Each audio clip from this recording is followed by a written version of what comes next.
welcome to the afternoon session on global disorder, polyworld, or multi-alignment. I have a great pleasure to have you here today and to be among great experts this afternoon. So let me start first of all with His Excellency Mr. Kofod Dieppe, former Minister of Foreign Affairs of Denmark. Welcome. And His Excellency Mr. Pinkus, Ambassador and Director of Global Affairs Directorate from the Ministry of Foreign Affairs of Lithuania. Welcome. Mr. Stuart Thompson from the Central Committee of the United Kingdom. And we do have Mr. Strajna Subotic, Program Manager and Senior Researcher from Serbia. Welcome, Strajna. And Mr. Fabian Zulek, Chief Executive and Chief Economist from European Policy Center from Brussels. And we do have General Dominique Trinquant. Welcome and congratulations for your new book. Thank you very much. So, since it is such a topic with, very general and so much aspects to cover too, so I have asked to our distinguished guests to, focus in some specific regions, of course. We do have some very challenging questions to ask, and of course, the answers cannot be given in 1 hour, but we will try to respond to most of them. So let me just mention, first of all, that what we have been talking about, the global balance, otherwise called, were defined by the American dominance and the total Western hegemony. So the architect of a desire for universal alignment on common values and policies, this power pole often delineated and executed the rules of the global diplomatic game. Now in decline, sometimes disjointed, this power pole looks with fear towards the east, where a dynamic, ambitious, and counterpower is emerging. In this context, where the cards are being reshuffled due to a fragmentation of the sources of power balance, upheaval in the world order is observed. So, of course, all of these are very challenging and very provoking, thought-provoking questions and affirmations. So I would turn, first of all, to His Excellency, Mr. Kofod Dieppe, with a first question on this, what we call otherwise the polyworld vision. What are the new power centers across the world? Thank you. Well, thank you again so much for having me here in this panel as well. I look forward to a very interesting discussion. Listen, I think just to set out the landscape, I think what we are, you rightly alluded to, we are moving from a unipolar world, Pax Americana, where US and its allies were kind of in the center of gravity. And there, there are different scenarios where we are moving. I mean, some believe that we are moving into a new kind of Cold War between US and China, and it will be the new poles of the world. Others, maybe we will watch a more fragmented, multipolar world with several gravity centers around the world. And finally, there's also a fourth option. If you look at it, it could be that, that China will be the center, like a Sino-centric world. Already today, more than 120 countries around the world has China as a first trade partner, for example. So there are different options. I think discussing this topic, I think it's interesting to see how we perceive things.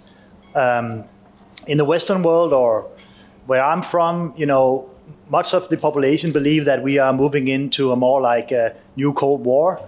While if you look at the so-called Global South, they are looking very differently at this. They maybe look at more at this, as from a multipolar world or a fragmented world with several centers.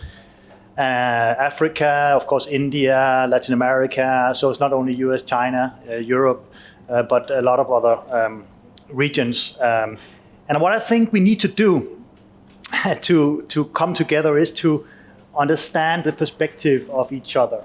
And I think it's very important that we, coming from the old global north, understands what are the concerns of the so-called global south. When I was foreign minister, for example, we worked very hard with India. India is definitely the most, well, it's the most populous country in the world today. It's surpassed China now. It has a very good prospect for growth. So India did the first green strategic partnership with any country in the world. They did it with Denmark because we believe in Denmark that India will be an important partner. The same with Africa. Many African countries will be in a few years will be very important partners to all of us. And if you take up the mid of the century, there will be 2.5 billion people living in Africa. For Europe, it will be the main partner, I believe. So we should deepen our relations much more. And if you look into that world, I think it will be much more a multipolar world in the sense that there will be several centers of gravity. What is challenging in this discussion to me is how do we ensure that we have common values, common rules, common norms in that type of world. I very much believe in multilateralism. I believe in the UN Charter. I believe in the Universal Declaration on Human Rights and all of these values that are enshrined there. But I also watch the world and I see that there is a decline of democracy. There's a rise of authoritarian rule and ideas. What do we do about this? How do we come together?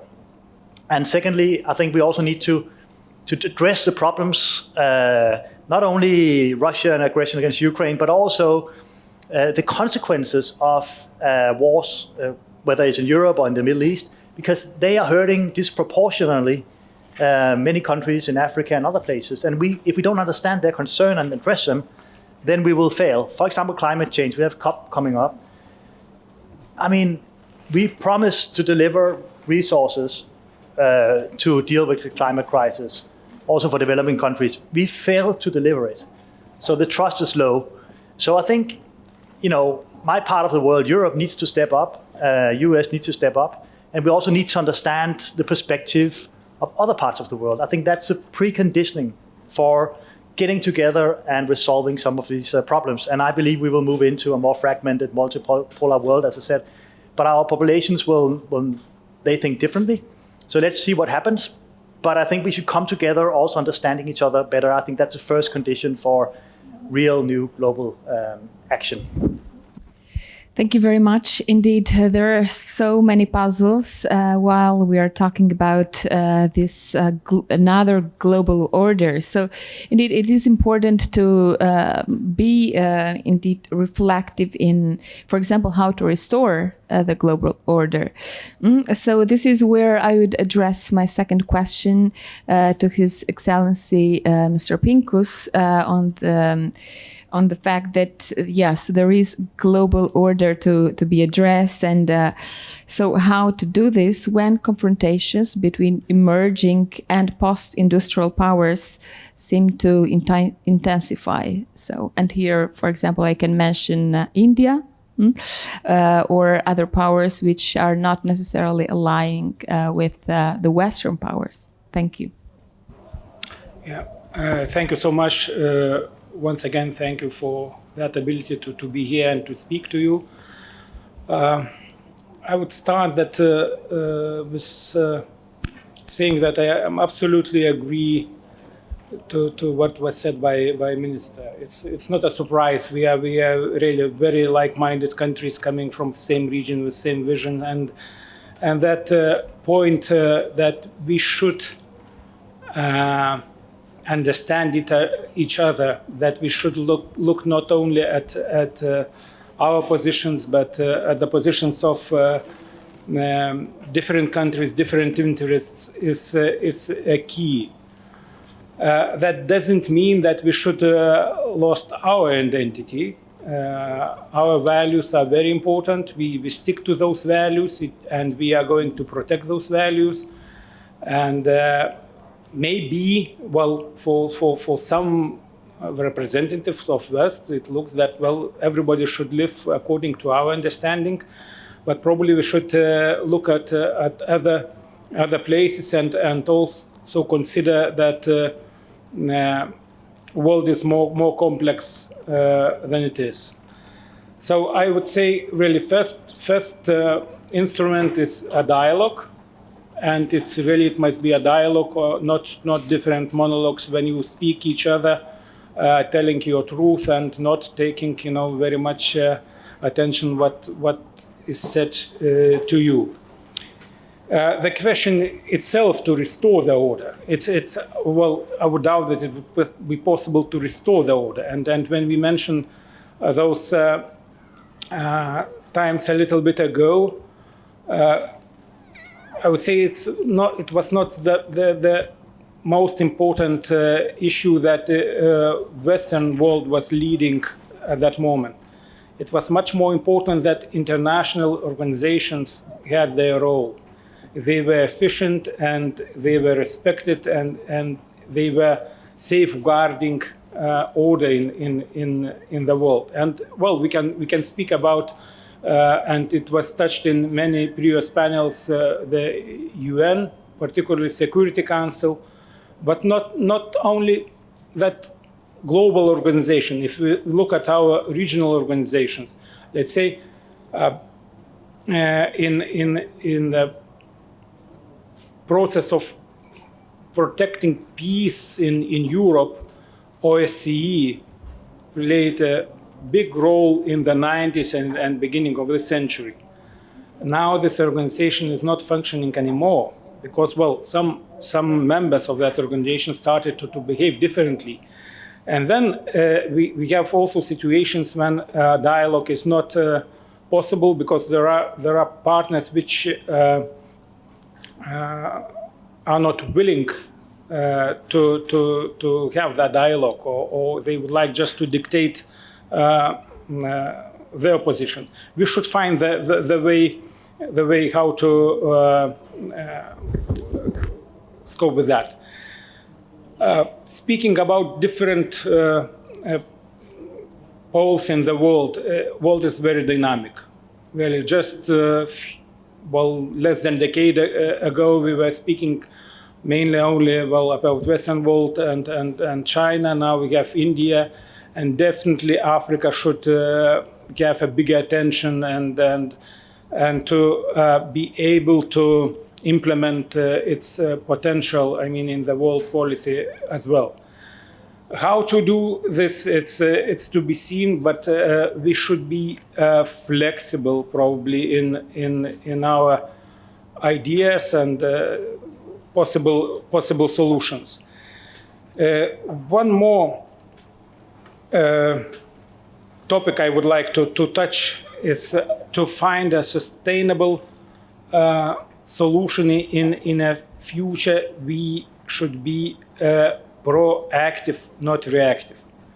Because right now we are flooded by news, phones are beeping all around the clock, news coming, and many politicians and diplomats and governments, they're reacting to the news, to what's happening.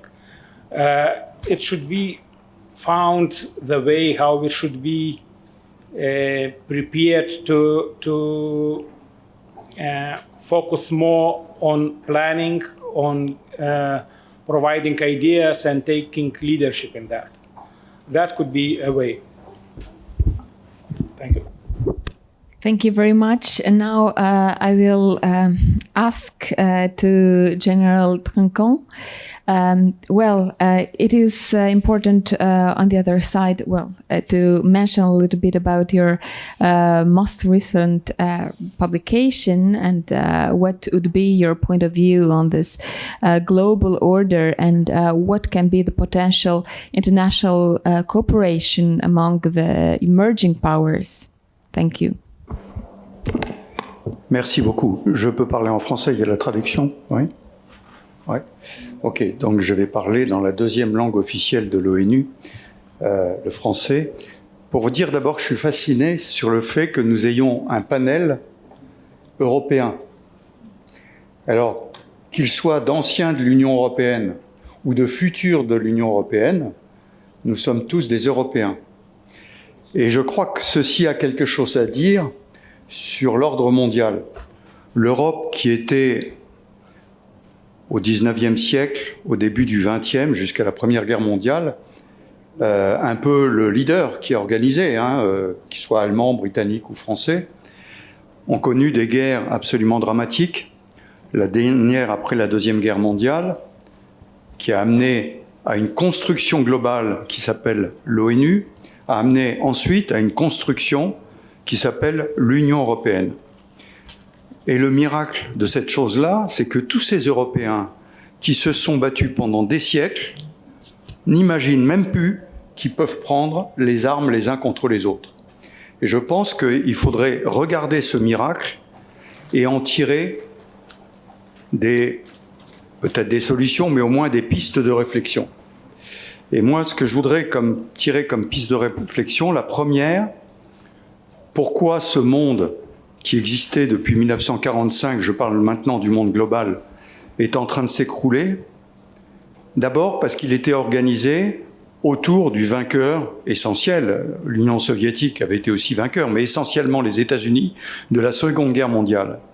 Et ce vainqueur, et je dis toujours à mes amis américains, parce que ce sont mes amis et que j'ai vécu là-bas et que je les connais et que je les apprécie, qu'ils ont perdu l'exemplarité qu'ils devraient avoir si on est leader du monde. Cette exemplarité, ils l'ont perdue entre 2001 et 2003, au moment où ils ont décidé de balayer la charte de l'ONU, de faire la guerre sans l'accord du Conseil de sécurité. Et dans le monde, 20 ans après, puisque c'était il y a exactement 20 ans, ceci a laissé des traces indélébiles. Tout le monde dans le monde, aujourd'hui, dit « deux poids, deux mesures ». Parce que je le dis, et Dieu sait si ce qu'a fait le président Poutine le 24 février est totalement répréhensible, mais mettons les Américains et les Russes dos à dos sur l'application de la charte de l'ONU. Les Russes ont bafoué le Conseil de sécurité, ont fait la guerre. Les États-Unis ont bafoué le Conseil de sécurité, ont fait la guerre en 2003. Et donc, il y a un premier point qui est l'exemplarité. Ça veut dire qu'il faut reconstruire quelque chose. Et pour reconstruire quelque chose, c'est très compliqué.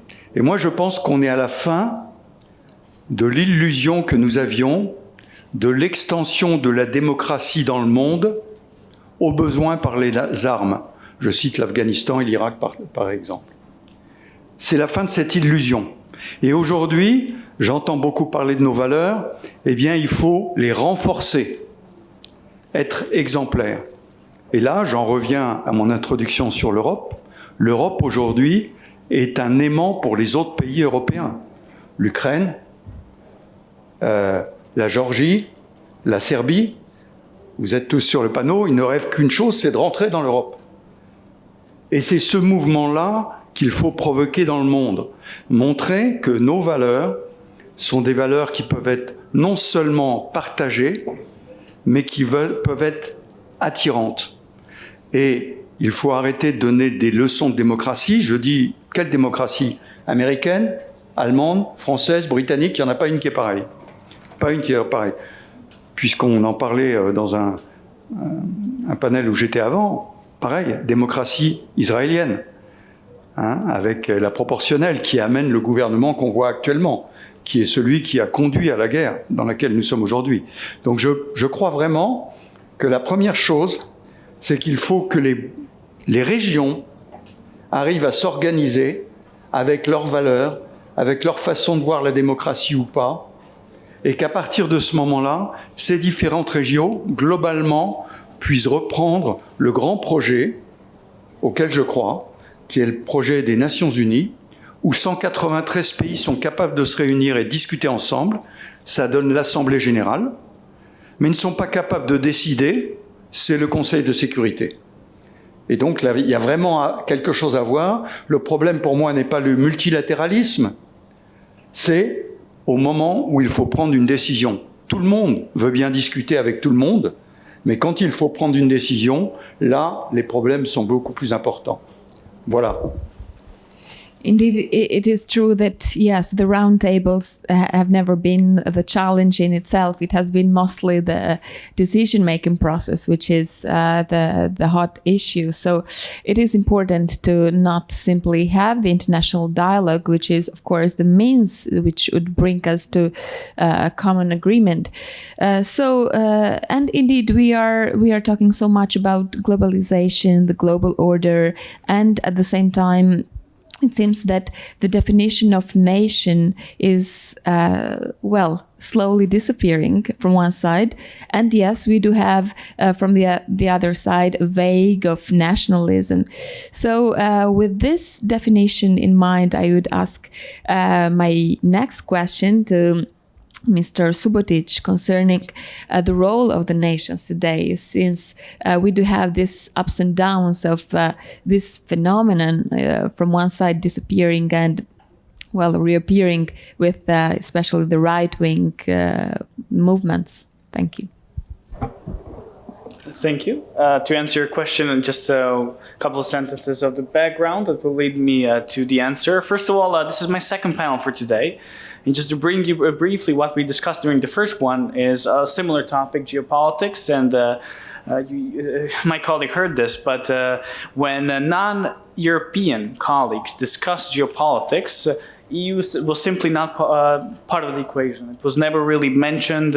They talked about rising powers such as India, Brazil. They talk about new poles such as China. They talk about standard poles such as Russia and the US, but the EU was simply not part of the equation. And I'll say something controversial, might seem controversial. The EU, I believe, will not be able to act as a global power as long as it doesn't demonstrate the ability to integrate the countries within its own courtyard. Here I'm referring to the countries that could benefit from its enlargement policy.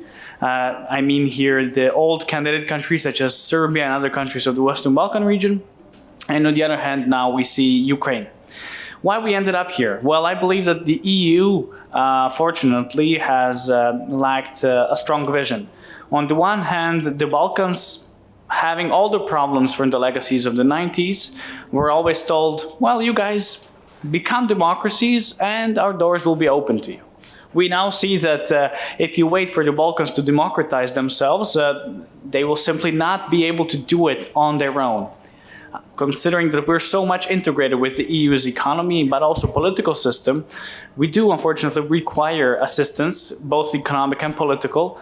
It's as if when a teacher is supposed to make sure the pupil is able to finish the grade. But it's not just because it's in the pupil's interest to finish the school, it's also in the school's interest, in the neighborhood's interest, in the mayor's interest, in the country's interest to have the people within this same courtyard on the same level of, let's say, educational levels of standards. So here, in that sense, this is part of the why the EU's vision hasn't been successful. Secondly, Ukraine.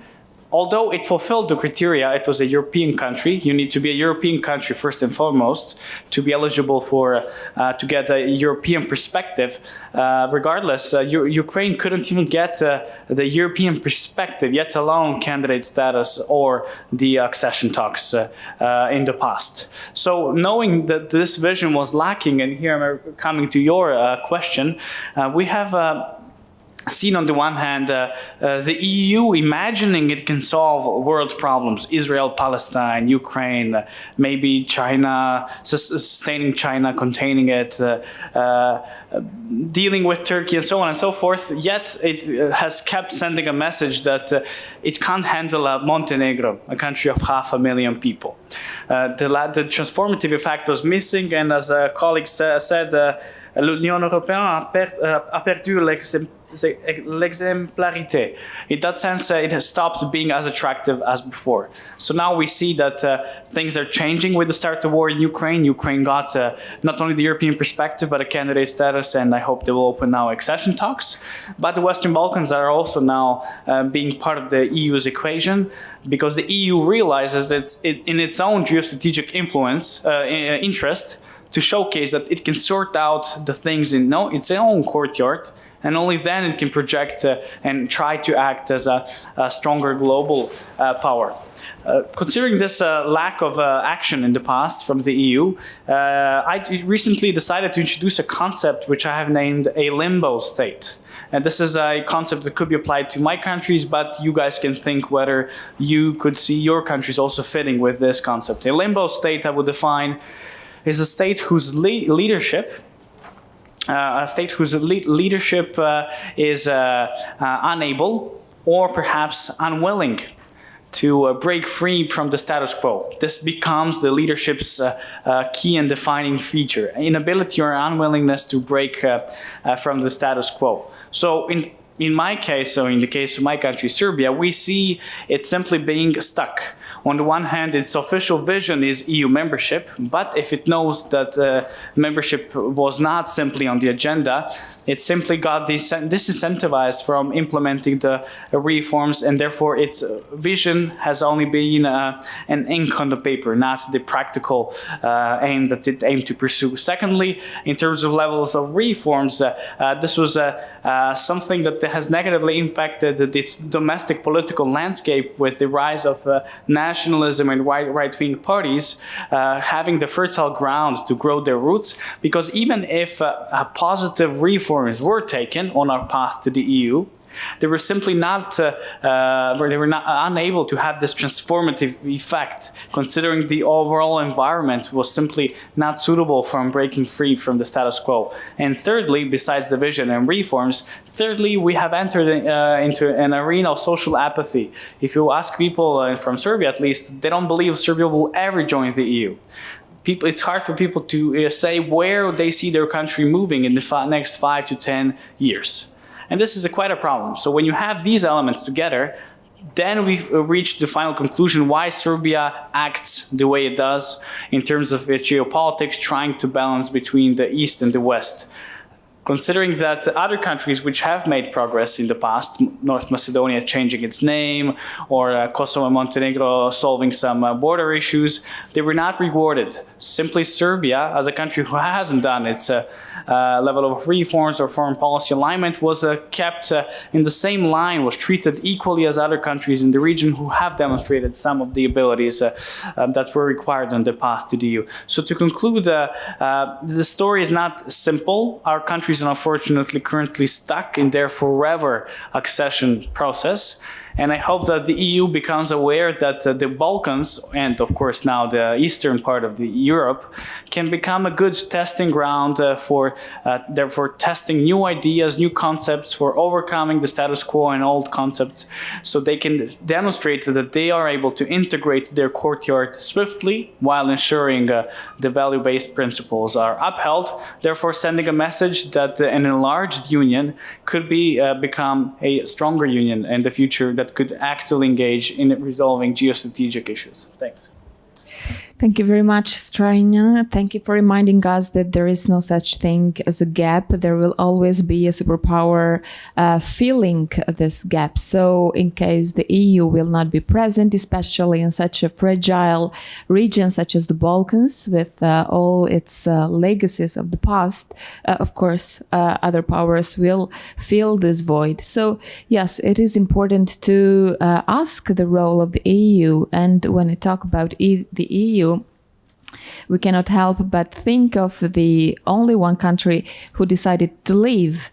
And this is where my question goes to Mr. Thompson, since it is important to notice from one side the United Kingdom, after the Brexit, launched even more its foreign policy towards the Commonwealth. And of course, there were especially all the Brexiters, which pushed very much towards this direction, towards the fact that, yes, the United Kingdom has many options, so the EU is not the only option, which definitely it is true.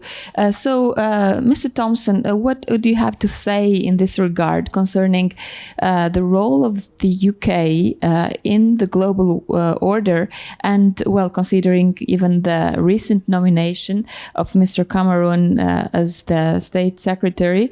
So this would tell us a lot, and his first visit in Ukraine. So. To you. Thank you. Yeah, I think the UK is slightly sort of schizophrenic in the way that it's approaching its post-Brexit role.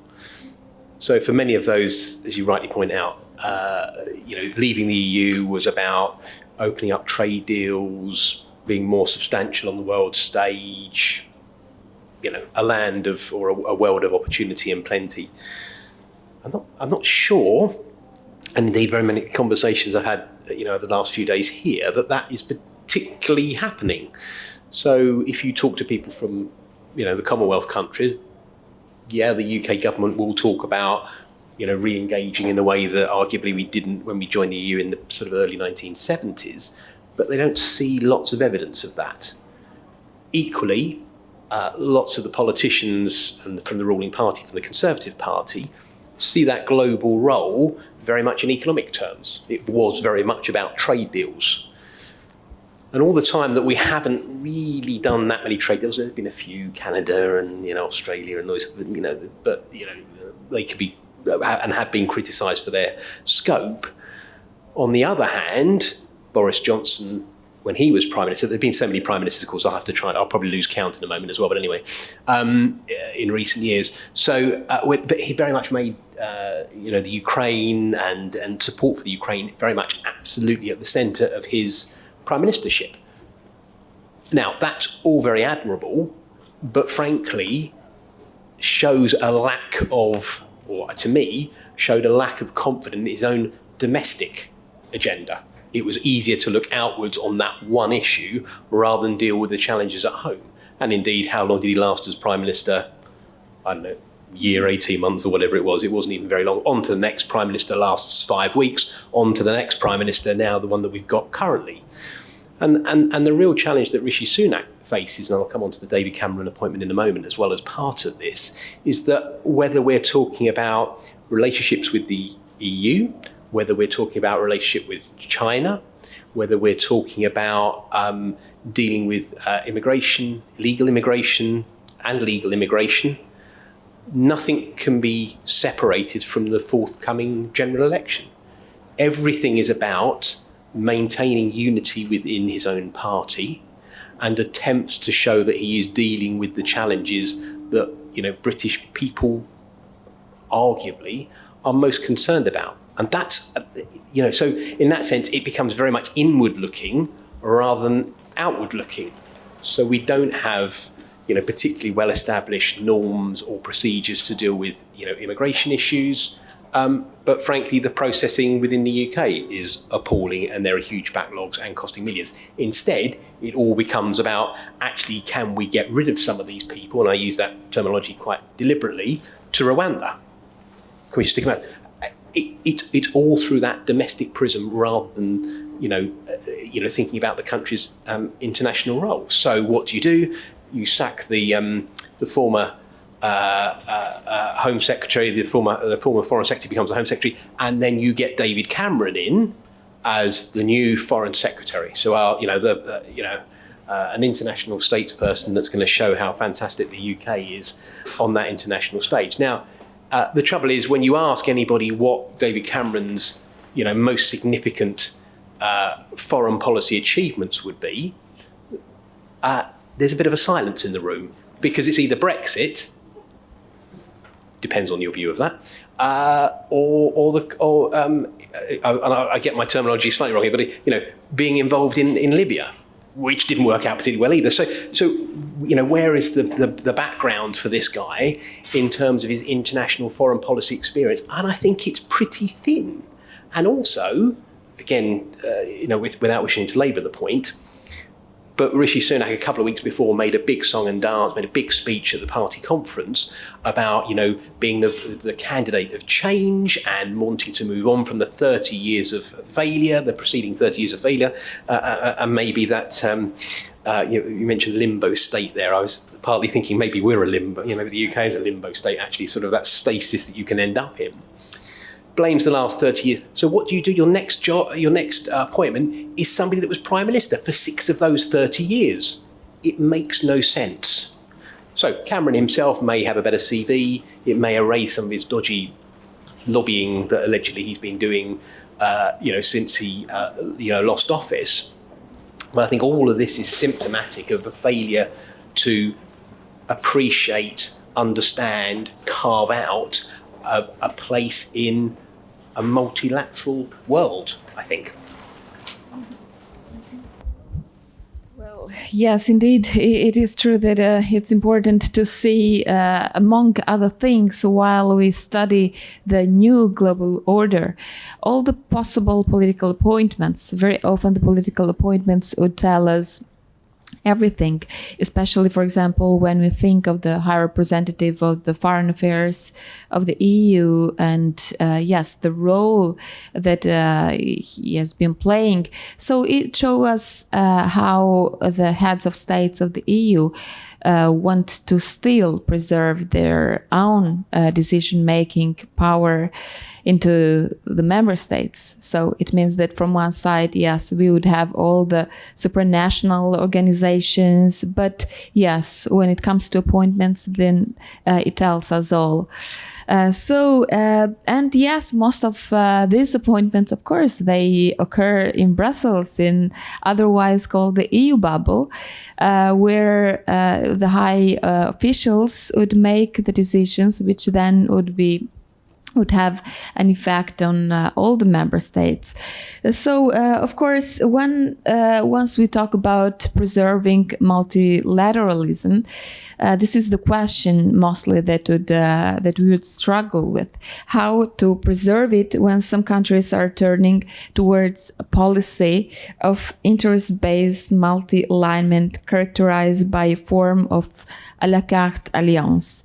And this question, of course, goes to Mr. Zulek, who, among other things, would have, to give his perspective from Brussels. Thank you.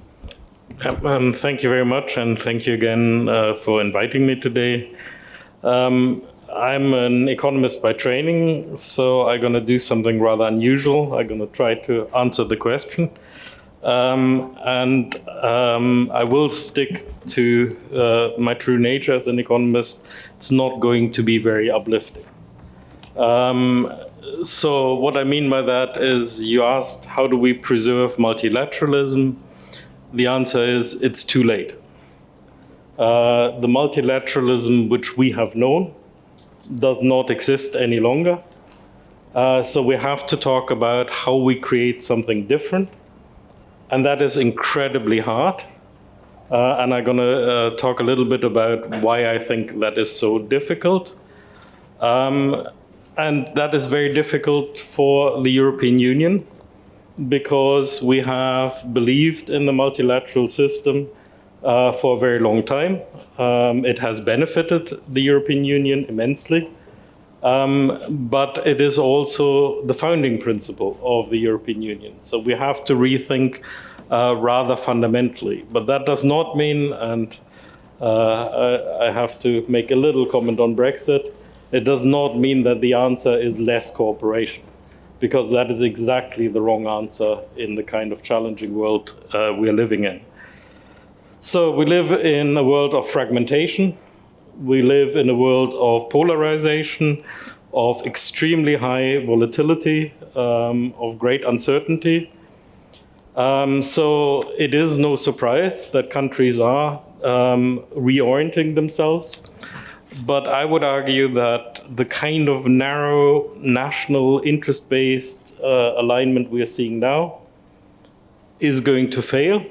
It's going to fail in one crucial issue, which is to preserve the common interest. When it comes to issues which we are all facing collectively, in particular climate change, but there are other issues as well. You have to have a functioning system. You have to be able to create commons. And that doesn't work if you are acting with my country first in mind, if you're acting with power politics, which drive every decision. But unfortunately, the two superpowers we still have are not interested in the current multilateral system anymore. Arguably, one of them has never really been that interested, China. But America also lost its interest, and we can see that when we look at the WTO. The continued impossibility to get it back up and running means that as a future tool, it doesn't function anymore. So we need a new governance focused on global commons, which is worked out between the middle powers, between the global community, involving the big countries, involving the superpowers, but not dominated by them. So a kind of common interest-based multi-alignment, or even a new form of multilateralism. But that's going to be really, really difficult. Because when we're talking about economics, when we're talking about technology, energy, climate change, then we're also talking about economic competition, we're talking about prosperity, we're talking about security and economic security, we're talking about the possibility of weaponizing interdependence, and we're talking about an intense redistribution of economic costs across the globe.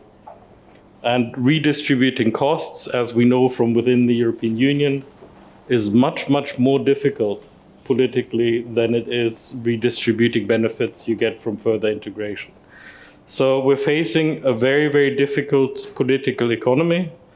And one of the key things which I think I would challenge all countries to really think about is, if you want to create a common system, you have to make compromises. You have to be able to accept that that common system is not going to reflect everything you want, everything you have at home.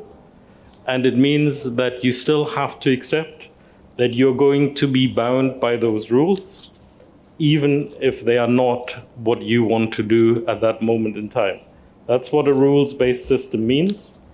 And we have a long experience now in the European Union how difficult that is. But the only way we can get there is to have more dialogue, to work on concrete cooperations, and to build trust, because in the end, you have to be working together on these issues. And that's a very long process, but we don't have a choice but to do it, because in the end, existential issues like climate change are going to very much affect all next generations, whatever nationality they have. Thank you. Thank you very much indeed. It is true that it was needed a dose of pessimistic, maybe, or realistic perspective from an economist's point of view. So yes, why not? It is important to reflect a bit on this as well. And I would actually ask a question to all of you before opening the session to the questions to the public about the risks and opportunities. Since yes, I think that it is our task as well in this panel to ask and to give some recommendations on which may be the potential opportunities, especially for all these countries. So for all these countries which actually they are trying to establish themselves as influential players in the stage. So, well, starting with you, Mr. Kobe, how do you see it? Or are there some opportunities that you would identify? And if yes, which would be the main key players? Well, thank you. Well, I share the pessimistic view that I just heard on where we're going, but there are opportunities, and that's why, we talked in another session about reforming the UN system, because we need a system to deal with the common challenges that we have at hand. But I also think, in all of our countries, sometimes we are willing to sacrifice something for values that we hold dear. Our democracy, when you're from Denmark. And I think what happened last year in Europe, for example, with the Russian aggression against Ukraine, we were all reminded that, freedom doesn't come without a cost. Yeah. And I hope that we will be able to create the same urgency around the climate issue, to be frank. You mentioned it as an existential issue for all of us. It is actually connecting us in many ways. We see extreme weather, we see destruction. And I hope that this can trick this corporation saying, okay, we need to deliver a planet to the next generations that we can, that we can think is okay. And therefore, we need to act now. We need to bear the cost. That value of ensuring the next generation, something like that, we need to create this urgency, in my opinion. But at the same time, I want us to say that we will go through a rocky period, because all of us, including Europe, Denmark, and all, we are now looking at our national security from an economic and military perspective. All of us, because access to energy, for example, is fundamental to any state. So we will see that we will strengthen our supply chains, or even home source a lot of what is now in a global system, enable us to be nationally secure. And I must say this, in my opinion, will also lead to a more peaceful world in a way, because if you are too interdependent and energy is weaponized or technology is weaponized, can be weaponized to a great extent, then there's a temptation for some to use it, like Russia used it against us in Europe. So being more, in Europe we call it strategic autonomy, we're being more strategic atomic, I think will be something where we can actually make a difference and hopefully thereby create the foundations for global actions. In my opinion, we need a much stronger Europe. And I think Europe changed last year. So all of these issues on whether we should enlarge European Union with what countries, I think, for all of us, it's not a matter on whether we should, it's how we do it and how fast we can do it. And then we will bear the economic cost, but we'll also have to reform the system, the common agriculture system, for example, before we do it. But we need to do it now because of geopolitical imperative, in my opinion. Thank you very much. Well, to whoever would like to give a quick answer. Yes, please. Yeah, topics are similar. Right, we often hear this notion of European strategic autonomy, but in practice, or at least before the war, it was more about EU's strategic autonomy, particularly because the Western Balkans and the Eastern Partnership at that time were not as integrated within their plans. That is, the decisions were already made, and we were expected to simply follow and align the foreign policies. For me, European strategic autonomy would mean a common response of the current member states and future member states in discussions on all matters of mutual importance. And that's why, building upon what I previously said with the staged succession model, which my organization, European Policy Center, has proposed together with a partner organization from Brussels, it will actually require a pledge on the EU to increase the financial support for the future member states, to fight against the increasing socioeconomic gap between candidates and the conventional member states, and secondly, to start involving them in the work of the European Parliament, European Council, Council of the EU, European Commission, agencies and programs, and so on and so forth, so to have them as part of the solution as early as possible, while incentivizing them and giving the credibility to the EU membership perspective. Why I'm saying this? Well, I was in Berlin recently, and there was Minister Kuleba of Ukraine Foreign Affairs, and he even said that one should, for example, not take for granted the EU optimism of Ukrainians. What if they start losing on the battlefield? What if the economy falls hard, even worse than it is currently? What if they can't simply implement the reforms as fast as one would hope? What if their process becomes as long as Western Balkans for 20 years?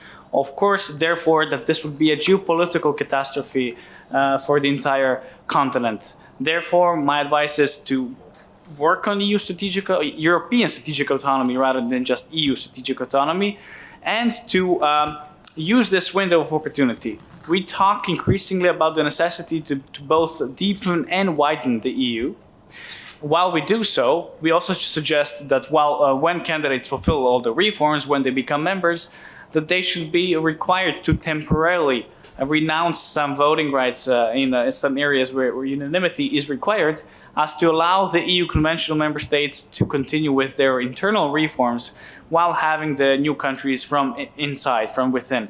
And therefore, this is, I believe, the best way to go towards a union which could become more efficient in its own decision-making process, while also making them more geostrategically competent to therefore act on a global stage and as a union that has solved all the pertinent issues in the courtyard. Thanks.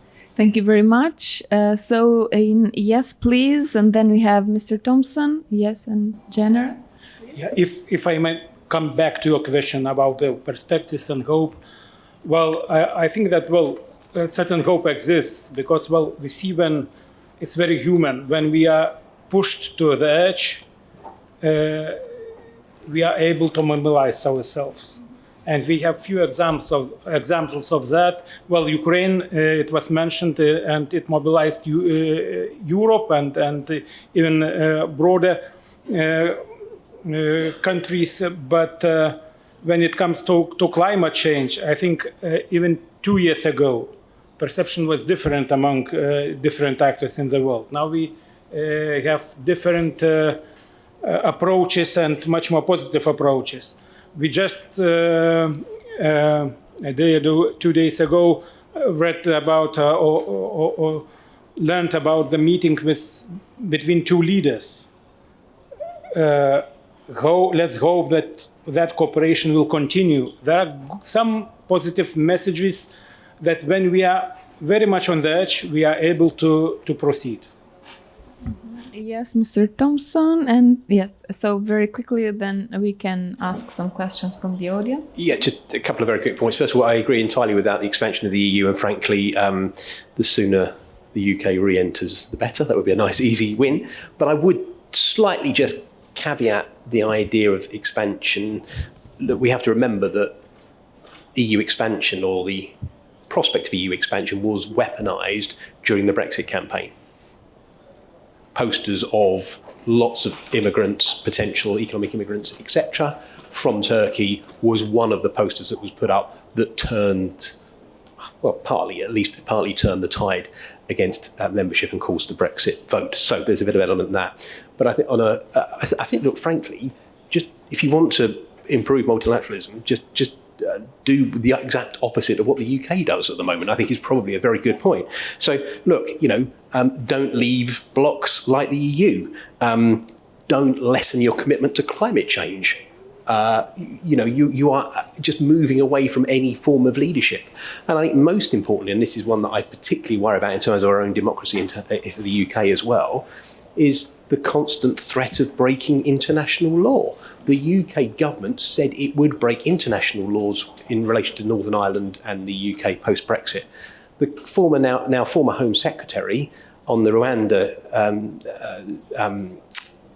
system that they're trying to put in place has said, and has put in newspaper articles, we should simply pass a law in the UK Parliament to disapply international laws. Why would any other country look to Britain, look to the UK as any form of example if that's how we're going to treat our international obligations? So do the direct opposite of the UK, and frankly, you can't go wrong. Thank you very much. Yes, please. Oui, nous sommes un panel européen et donc on montre beaucoup le modèle européen. Donc faisons attention de ne pas être trop arrogants vis-à-vis des autres. Je voudrais juste défendre d'un cran et revenir à ce qui a été dit à propos de la citoyenneté. et de la façon dont on doit renforcer les choses, en citant un de nos grands ancêtres européens, Thucydide, qui disait « il faut choisir, se reposer ou être libre ». Et je pense que la jeune génération européenne doit revenir à cette réflexion que la liberté, ça se défend, la démocratie, ça se défend, et ça se défend d'abord en la construisant. Et ensuite, puisqu'on parle en fait du multilatéralisme global, je pense que des organismes comme l'Europe doivent se renforcer, bien sûr, mais il y en a d'autres. L'Union africaine, nous sommes en Afrique, et l'Union africaine doit aussi se renforcer. Et quand ces blocs, avec leurs valeurs particulières, parce qu'elles ne sont pas forcément exactement les mêmes, vont pouvoir se réunir, à ce moment-là, trouver un terrain d'entente commun pour qu'on puisse effectivement construire le monde dans lequel nos enfants ou petits-enfants vivront. Voilà. Mr. Zole? Yes, thank you. I just wanted to say something in line with my general realism or pessimism, whichever way you want to call it. I wouldn't talk about hope and opportunities because that has led us down a path of progress illusion where we think we are making progress in a certain direction and then we were disappointed when it didn't realize. I would talk about a normative imperative. We have to do these things. What has to be done even when it's going to hurt. And when it comes to that, I'm afraid to say, and I don't think the European Union is alone in that, but we can see it in all the current debates, including enlargement, including a number of other issues, that within the European Union, every country is struggling to overcome its own taboos. Every country is struggling with, apologies for this, with the British disease of saying, yes, we know what needs to be done, but we can't sell it in our domestic politics, so we don't even talk about it.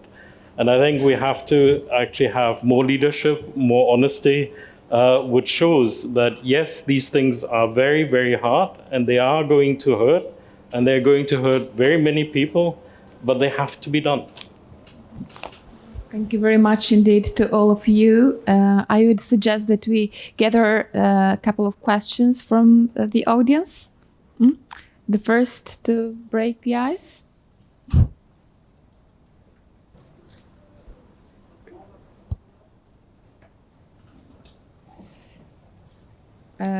No, because I was convinced that I saw first hands. Yes, please. Which one?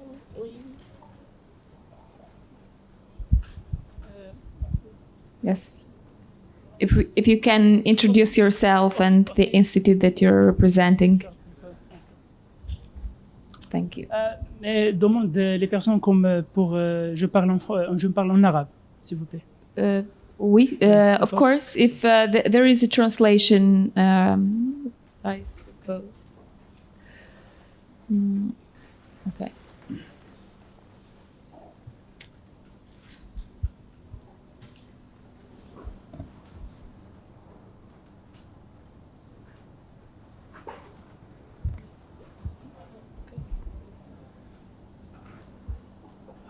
الآن سأبدأ.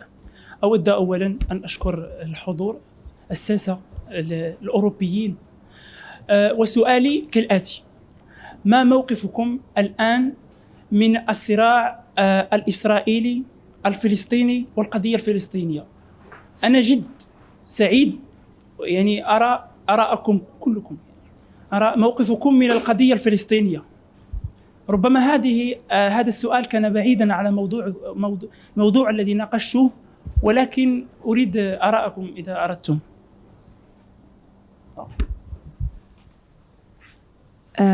Yes, please. I want your opinion for the war in between Israel and Palestine. Yes. Okay. Yes. Is there any one of you who? Yes, please. Would like to answer.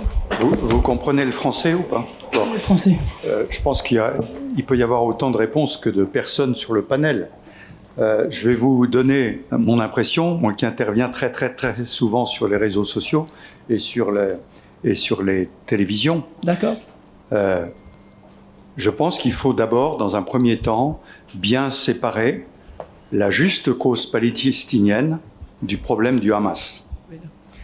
Le Hamas est un groupe terroriste qui a fait quelque chose d'absolument inqualifiable le 7 octobre, et il faut bien séparer ça. Deuxième point, les Européens, et là je peux peut-être parler pour un peu tout le panel, depuis longtemps disent qu'il faut deux États, un État palestinien, un État israélien, et que c'est cela qui donnera la sécurité aussi bien à Israël qu'à la Palestine. Maintenant, quand j'ai dit ça, il faut remonter 30 ans d'histoire aux accords d'Oslo. Et aujourd'hui, Israël, comme l'a dit le président Biden, ne vous laissez pas aveugler comme les États-Unis ont été aveuglés après le 11 septembre. Et donc, on est dans cette posture aujourd'hui. Et donc, c'est très, très difficile aujourd'hui. Si vous voulez, j'interviens sur les télévisions arabes aussi beaucoup. Sur les télévisions arabes, quand j'interviens, à côté de moi, il n'y a que des ambulances avec des enfants. Lorsque j'intervenais sur les télévisions occidentales, on montrait ce qui s'était passé le 7 octobre. Et j'ai eu l'occasion de voir les films de ce qui s'est passé le 7 octobre. Donc il faut absolument dépasser ça. Comment? Je ne peux pas vous donner la réponse aujourd'hui, mais il faut que la haine, pardonnez-moi, je termine, il faut que la haine, d'un côté comme de l'autre, revienne à quelle est la solution pour que dans le futur, ces peuples puissent vivre, je ne dis pas ensemble, au moins côte à côte. Voilà. Thank you very much. Yes, please. Well, I think it's, of course, a question we cannot avoid in this situation where we are in now. And serving as foreign minister until the end of last year, we did discuss often in the EU the conflict in the Middle East between Israel and Palestine. But I think I absolutely agree. We have to separate Hamas. Hamas is a terrorist organization, and what they did October 7th was the worst attack since Holocaust on civilian, innocent Israeli people. And this is something we should unite to condemn in the hardest possible terms, in my opinion. Then both the Palestinians and the Israelis, they have a just cause. Israel wants to live within international recognized and secure borders. Palestinians, they want to live in their own state. And they should both have that, both of them. And therefore, in my opinion, it's always been like that. I've been to the area many, many times. I've been to Gaza also several times. It's about a two-state solution, and we need to, in a way, to take out the power from the separatist and radicalist forces and try to see if we can find people who are genuinely interested in a two-state peaceful solution. When I'm saying that, I'm always accused that, well, that idea died when Rabin was killed because he tried to create peace.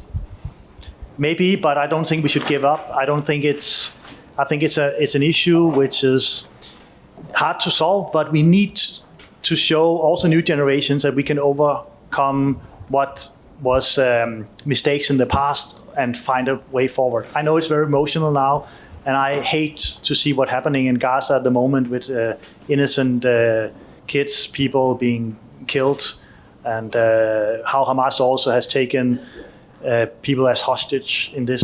It's terrible. So the honest answer is there's no short-term solution, unfortunately. We have to manage the crisis. The longer term still is a two-state solution, in my opinion.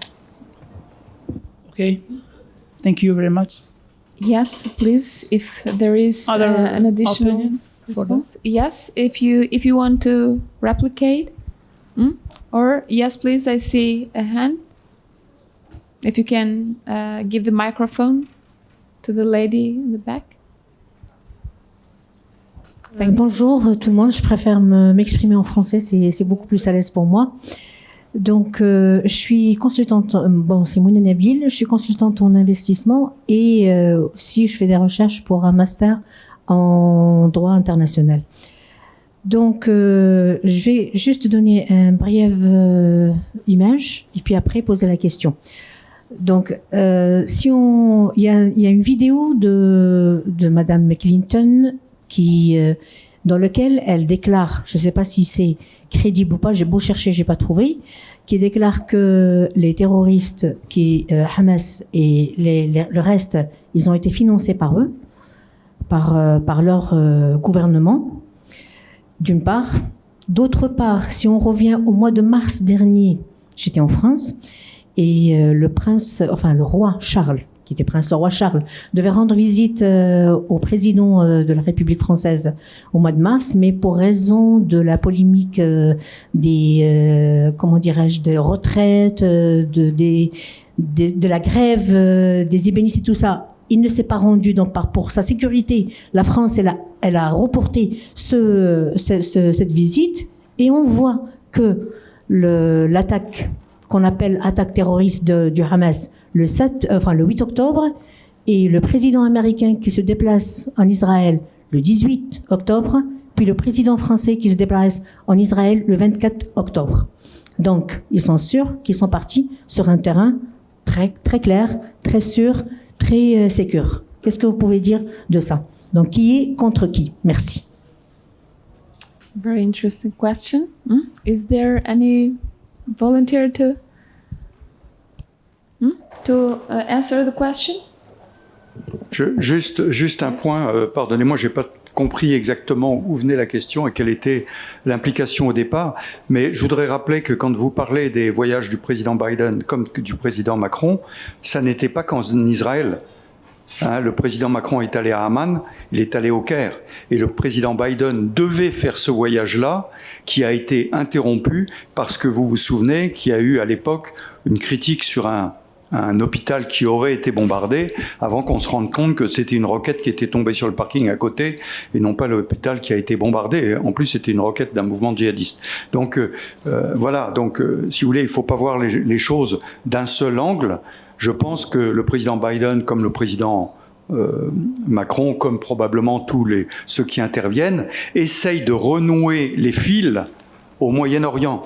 Et lorsqu'ils vont systématiquement au Caire, en Cisjordanie et à Amman en même temps qu'en Israël, c'est un signe. C'est-à-dire qu'on veut renouer les fils et non qu'on n'est pas uniquement dans une position unilatérale.